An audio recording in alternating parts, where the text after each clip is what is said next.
అందరికీ నమస్తే. రాష్ట్రంలో కౌలు రైతుల ఇష్యూ ఎలక్షన్ టాపిక్. అది అసెంబ్లీ ఎలక్షన్స్ ముందు కౌలు రైతులు అనేది పెద్ద టాపిక్.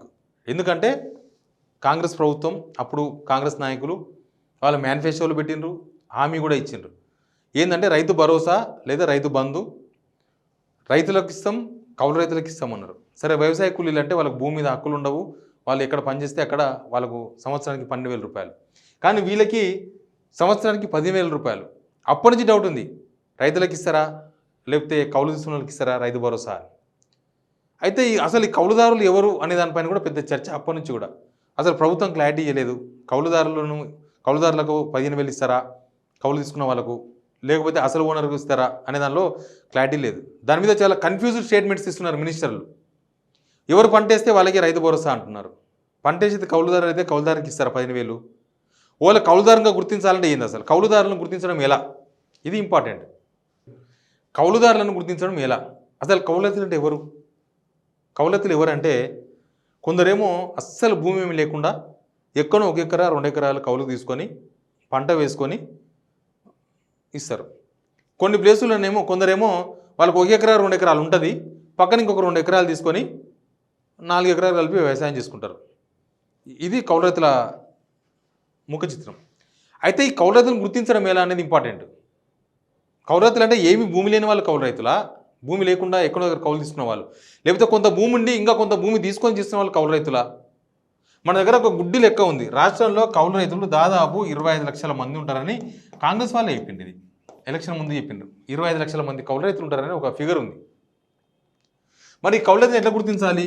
2011లో కాంగ్రెస్ ఉన్నప్పుడే ఒక చట్టం ఉంది, కౌలు రైతులను గుర్తించడం మీద ఒక చట్టం ఉంది. ఆ చట్టమే 2011లో వేసిన చట్టమే 25 లక్షల మంది అని చెప్తున్నది. మరి వీళ్ళని గుర్తించడం ఎలా? ఇప్పుడు కౌలు రైతులను గుర్తిస్తే ఏమైందంటే, కౌలు రైతుల విషయంలో వాళ్ళని కనుక అనుభవదారుని కాలం పెట్టి, ఇప్పుడు ధరణి ఇష్యూ అదే కదా, ధరణిలో అనుభవదారుని కాలం ఎత్తేసిండ్రు అనేది మొదటి నుంచి ఉన్న ఒక విమర్శ గత ప్రభుత్వం. ఈ ప్రభుత్వం వచ్చిన తర్వాత అనుభవదారుని కాలం పెడతారేమో అన్న చర్చ జరిగింది.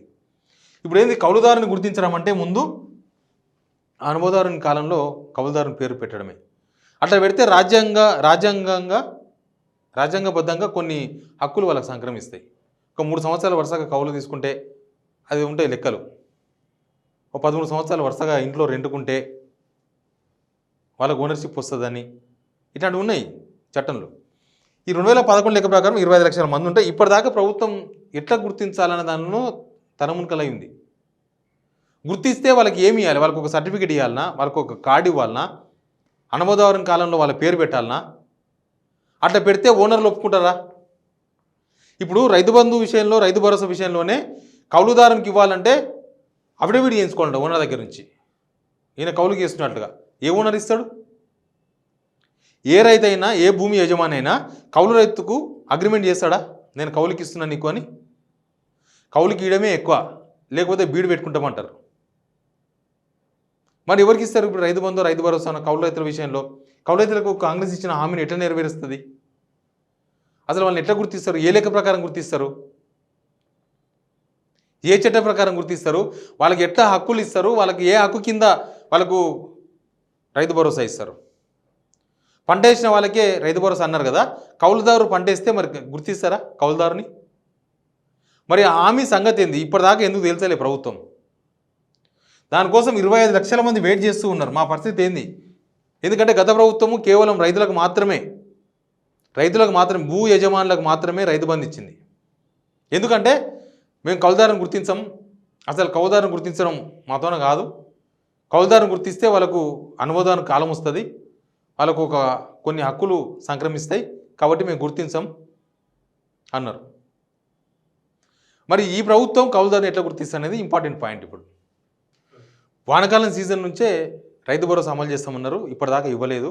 వానలు అడపా పడతానే ఉన్నాయి. కౌలుదారులు ఆల్రెడీ కౌలుకు తీసుకున్నారు. ఏ కౌలుదారుడు ఓనర్తో, యజమానితో ఇప్పటిదాకా అగ్రిమెంట్ చేసుకోలేదు.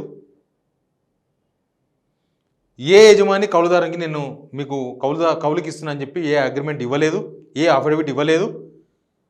మరి కౌలుదారుని ఎట్లా గుర్తిస్తుంది ప్రభుత్వం? ఎప్పటి నుంచి గుర్తిస్తుంది? ఎట్లా గుర్తిస్తుంది? అందుకే ఎందుకు, ఏమిటి, ఎలా అంటున్నాను నేను. కౌలుదారుని గుర్తించే విషయంలో దీని మీద ఒక పెద్ద ఆర్గ్యుమెంట్ నడిచింది కదా. ఇప్పుడు జూబ్లీ హిల్స్లో కిరాయికి ఉండే వాళ్ళు ఉంటారు. అనుమతుల కాలంలో మరి వాళ్ళని పెడతారా? ఆ రెండుకునే వాళ్ళ పేరు రాస్తారు అక్కడ కూడా, ఆ రిజిస్ట్రేషన్ జరిగేటప్పుడు ఆ ఇల్లుకు సంబంధించిన పత్రాల్లో అని ఒక పెద్ద క్వశ్చన్ ఉంది. మరి అది జరిగినప్పుడు ఇది ఎట్లా జరుగుతుంది అనేది ఒక పెద్ద క్వశ్చన్. ప్రభుత్వానికి ఇప్పటిదాకా క్లారిటీ లేదు. ఇప్పటిదాకా దాని మీద ఒక కమిటీ వేయలేదు. కౌలుదారులు మాత్రం ఎదురు చూస్తున్నారు మా పరిస్థితి ఏంది అని. అసలు ఈ సీజన్లో ఈ కన్ఫ్యూజన్ వల్ల, రైతు భరోసా ఎవరికి వస్తుందన్న కన్ఫ్యూజన్ వల్ల చాలామంది కౌలుకి ఇవ్వడం బంద్ చేసిండ్రు. కౌలుకు చాలా ఇబ్బందికరమైన సిచ్యువేషన్ కౌలుదారులు ఫేస్ చేస్తున్నారు ఈ సీజన్లో. అంతకుముందు ఈజీగా కౌలుకి ఇచ్చిన భూ యజమానులు ఇప్పుడు అంత ఈజీగా ఇవ్వలేదు. ఎందుకంటే ప్రభుత్వం క్లారిటీగా లేకపోవడం, ప్రభుత్వం కౌలుదారుని ఎట్లా గుర్తిస్తారో క్లారిటీ లేకపోవడం, అసలు భూ యజమానులు ఎవరో భూ యజమానులకు ఇస్తారా, రైతు భరోసా కౌలుదారులకు ఇస్తారా క్లారిటీ లేకపోవడం. రేపు నాడు ప్రభుత్వం ఏదైనా నిర్ణయం తీసుకొని అనుమోదన కాలంలో కౌలుదారుని పేరు పెడితే అంతా మళ్ళీ మొదలుకు వస్తుంది. ఎందుకంటే ఒకప్పటిలాగా లేదు. భూముల ధరలు చూసినాం కదా, మనం మినిమం మన దగ్గర 20-25 లక్షల నుంచి స్టార్ట్ అవుతే ₹1,00,00,000 దాకా ఉంది ఎకరా. ఇప్పుడు కౌలుదారులకు అనవసరమైన హక్కులు వాళ్ళకు వస్తే అది సమస్యగా మారుతుందని భూ యజమానులు భయపడుతున్నారు. అరే ఇట్లయితే ఎట్లా అని చెప్పి కౌలుదారులు టెన్షన్ పడుతున్నారు.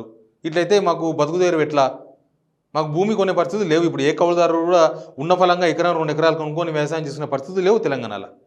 వాళ్ళ దగ్గర అన్ని పైసలు లేవు. ఎక్కువ రైతులు ఆత్మహత్య చేసుకుని అందరూ చూసినావా, దానిలో ఎక్కువ మంది ఆత్మహత్యలు చేసుకునేది కౌలుదారులే. ఎందుకంటే వాళ్ళకు ఎంఎస్పీ వర్తించదు, వాళ్ళకు ఒక ఇట్లాంటివి వర్తించవు, రైతు బీమా వర్తించవు, ఏమీ వర్తించవు కౌలుదారునికి.